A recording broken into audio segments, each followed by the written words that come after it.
ఈ రోజు మా ఇంట్లో ఎంతో ఇష్టంగా తినే ఫ్రైడ్ రైస్ని సింపుల్గా నా స్టైల్ ఎలా చేస్తానో చూపిస్తున్నాను.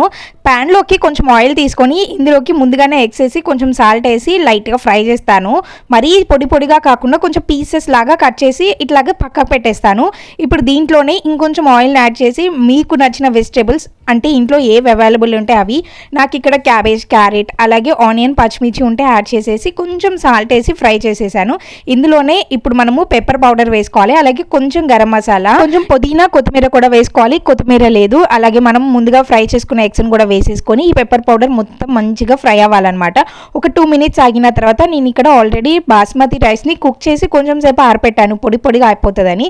ఇందులోనే కొంచెం సాల్ట్ కూడా వేసేసి బాగా మిక్స్ చేసి హై ఫ్లేమ్లో ఒక 5 minutes పాటు బాగా ఫ్రై చేసి తీసుకున్నారు అంటే ఎంత ఎమ్మీగా ఉంటుందో. ఇంట్లోనే ఎటువంటి సాసులు లేకుండా చాలా రుచిగా ఉంటుంది. మీరు కూడా ఇంట్లో ఒకసారి ట్రై చేయండి. మీ ఫ్యామిలీ మెంబర్స్ టేస్ట్ చేశారు అంటే రోజు ఇదే చేయమని అడుగుతుంటారు.